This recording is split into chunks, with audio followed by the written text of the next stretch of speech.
Hi guys, welcome to my fourth video on stock bucketing and welcome to my channel VV Stock Research. आज हम देखेंगे कुछ stocks के बारे में एंड हम उनको कैटेगराइज करेंगे अपनी वॉच लिस्ट में। तो जल्दी से चलते हैं ticker.finology.in पे। ये वेबसाइट है जिस पे मैं स्टॉक्स चेक करता हूँ उनकी स्टार रेटिंग के लिए। तो हम क्विकली कुछ स्टॉक्स चेक करेंगे। तो पहला स्टॉक जो आज का मैं चेक करूँगा वो है एस्ट्रॉन। ये सिंबल है एस्ट्रॉन एंड स्टॉक का पूरा नाम एस्ट्रॉन paper and board mill limited है। इसको ओपन करके देखते हैं कि इसकी रेटिंग क्या है। तो स्टॉक को व्यू करते हैं कंसोलिडेटेड मोड में एंड अगर हम कंसोलिडेटेड मोड में देखें तो इसकी रेटिंग 3 स्टार लेवल है। ये stock paper and paper products में डील करता है एंड 72,000 करोड़ इस कंपनी के ऊपर डेप्ट है and market capital 201 crore rupees है। एंड अगर हम ROE देखें तो 8.45 है एंड ROCE 13.58 है। नाउ हम इस वीडियो में ये पर्टिकुलर सेक्शन चेक करेंगे रेटिंग और उसके नीचे different categories of rating. So ये फिनोलॉजी ने इसे as a 3 star stock rate किया है एंड इसमें 4 सेक्शन है। अगर हम ओनरशिप सेक्शन को देखें तो ये बिलो पार है विच मीन्स इसका शेयर होल्डिंग पैटर्न सही नहीं है। तो जल्दी से शेयर होल्डिंग पैटर्न की तरफ आते हैं एंड देखते हैं कि इसका शेयर होल्डिंग पैटर्न कैसा है। तो हम देख रहे हैं यहाँ पे कि पब्लिक ने अराउंड 54% शेयर्स ले रखे हैं एंड प्रोमोटर्स के पास अराउंड 46% शेयर्स है एंड उस 46% शेयर्स में से उन्होंने अराउंड 9.83 शेयर्स गिरवी रखे हुए हैं और प्लेज कर रखे हैं एंड FIDIS के पास कुछ मेजर शेयर होल्डिंग नहीं है। तो बेसिकली जो हम देख रहे हैं अगर हम इस 45% या 46% में से 10% प्लेजिंग निकाल दें तो अराउंड 36% बनता है जो कि प्रोमोटर के पास है अगर इनकेस ये प्लेज शेयर इन्वोक हो जाते हैं। तो वापस चलते हैं। तो बेसिकली हम इस तरह के शेयरों को जिनका ओनरशिप सेक्शन कहता है बिलो पार लेवल, हम इनको नॉट कंसिडरिंग कैटेगरी में डालते हैं। तो बेसिकली हम investing.com साइट यूज़ करते हैं एंड यहाँ पे आप अपने पोर्टफोलियो क्रिएट कर सकते हैं। इस साइट पे अपना अकाउंट बना के पोर्टफोलियो सेक्शन में जाके यहाँ पे प्लस साइन है, इसके थ्रू आप ऐसा पोर्टफोलियो क्रिएट कर सकते हैं और बकेट्स क्रिएट कर सकते हैं। तो अभी फ़िलहाल हम नॉट कंसिडरिंग बकेट में जाते हैं जिसमें ऑलरेडी और बहुत से स्टॉक्स हैं जो मैंने कैटेगराइज ऑलरेडी कर रखे हैं एंड अब हम इस बकेट के इनसाइड में हैं and basically I will not consider this for buying. So आपका अपना डिसीजन हो सकता है जो कि मुझसे अलग भी हो सकता है।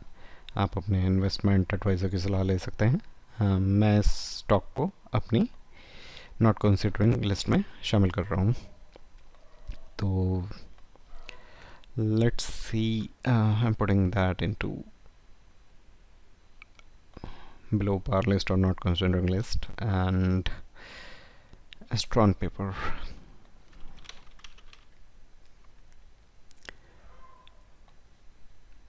तो मैंने स्टॉक ऐड कर लिया है। मैं इसकी कुछ डिटेल्स नोट डाउन कर लूँ सेपरेटली, मुझे थोड़ा समय दीजिए। तो let me note down it's 3 star category and categorising into paper and paper products. Okay तो बढ़ते हैं अगले स्टॉक की तरफ जो कि ADFL है। So it refers to agrotech foods limited. देखते हैं कंपनी कैसी है एज पर finology.in। तो इन्होंने इसे 3 स्टार कैटेगरी रेटिंग दी है। हम कंसोलिडेटेड व्यू देखते हैं इसका, इसमें भी ये 3 स्टार कैटेगरी रेटिंग में आ रहा है एंड ओनरशिप स्टेबल है यहाँ पे एंड फेयर वैल्यूएशन है, फाइनेंशियल्स वीक हैं, एफिशिएंसी पुअर है। हम इसको 3 स्टार बकेट में डालेंगे। तो मैं अपने वापस पोर्टफोलियो में जा रहा हूँ और इसको 3 स्टार बकेट में ऐड करूँगा। तो let me put that in. So मैंने एग्रोटेक फूड्स लिमिटेड को इधर डाल लिया है एंड मैं अपने लिए भी कुछ डिटेल्स नोट डाउन कर लूँ. ये डील करते हैं कंज्यूमर फूड्स में.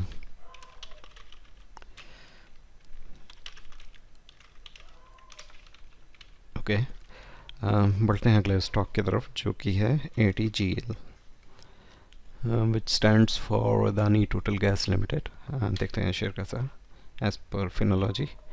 एंड इसकी रेटिंग 4 स्टार दी हुई है स्टैंड अलोन मोड में. कंसोलिडेटेड व्यू देखते हैं. कंसोलिडेट में भी इसकी रेटिंग थोड़ी अच्छी है. डेप्थ देखें तो इसके पास 403 करोड़ का डेप्थ है. मार्केट कैपिटलाइजेशन अच्छी है around 78,000 crore rupees. And ROE and ROCE भी अच्छे हैं. तो इस शेयर को कंसिडर किया जा सकता है खरीदने के लिए. I think I will consider. आपका डिसीजन अपना है. If you want to consider it you can also consult your investment advisor to make better decision. For now मैं इसको 4 स्टार कैटेगरी में रख रहा हूँ. And the sector for the stock is trading. तो let me note it down. Trading है and let me note down some details. And okay, let's put this stock into 4 star list. So I'm going to my portfolio, going to 4 star list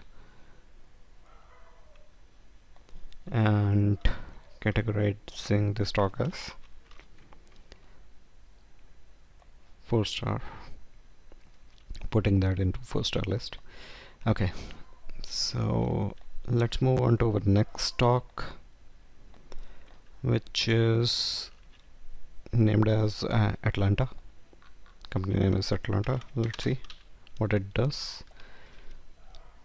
So they are basically into engineering and construction. ये company engineering and construction में deal करती है.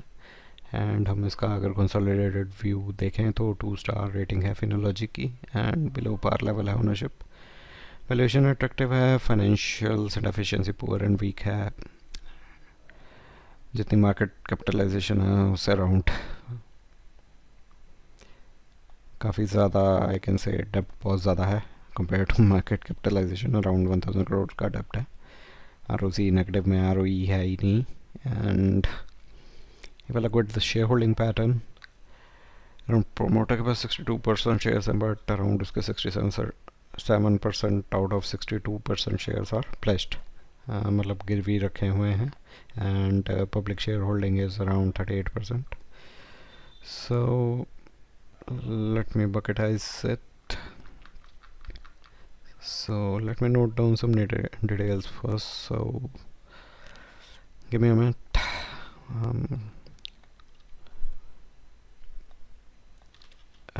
Noting down some details of the stock.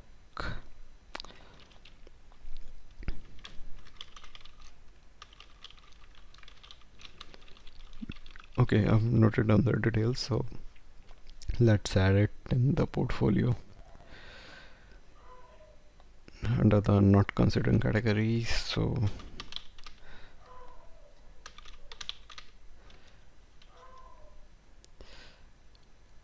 I'm putting the stock under not considering category.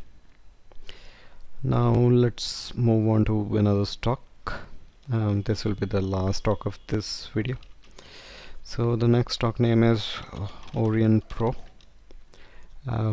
which stands for Orion Pro Solutions Limited. Let's see what this company does. So basically they are into IT software. ये software का काम करते हैं. And अगर हम इसका consolidated view देखें, consolidated view में इसकी rating, Finology rating we can say, or Finstar rating we can say, is 3 star. Ownership is again below par level, although valuation is attractive and efficiency is poor, financials are weak, and debt is around 122 crores, approximately double is the market capitalization. But this section is concerning and the below par level ownership level. So let's look at the shareholding pattern. So around public के पास 70% share है. Most of the share public के पास ही है. Promoters के पास 30% और we can say 29% share है, जिसमें से around 64% share placed है। DAFI ने कुछ ज़्यादा होल्डिंग उठा नहीं रखी है। And let me categorize it into my bucket. So again, putting this share into not considering level. So the company name is Orion Pro. So let's put that in. So it is added now to our list, and let me note down some details of this company separately. Give me a minute. So they are into IT software. Okay, guys, we are done with this video. मुझे बताइए आपको ये video कैसा लगा। अगर आप इसमें कुछ इम्प्रूवमेंट चाहते हैं या आप चाहते हैं मैं कुछ और स्टॉक्स डिस्कस करूं, ऑल्दो मैं ये सीरीज़ ही चला रहा हूं जिसमें मैं डिफरेंट तरह के स्टॉक्स को कैटेगराइज करूंगा अपनी वॉच लिस्ट में। एंड वंस हमारे सारे स्टॉक कैटेगराइज हो जाएंगे देन विल सी कि हम उन स्टॉक्स का यूज़ कैसे करें once our watch list are prepared. So guys, यहाँ पे वीडियो स्टॉप करते हैं। अगर आपको ये वीडियो अच्छा लगा हो तो hit on the like button, and please do subscribe to my channel, and I once again thank you for your time, and you have a nice day ahead.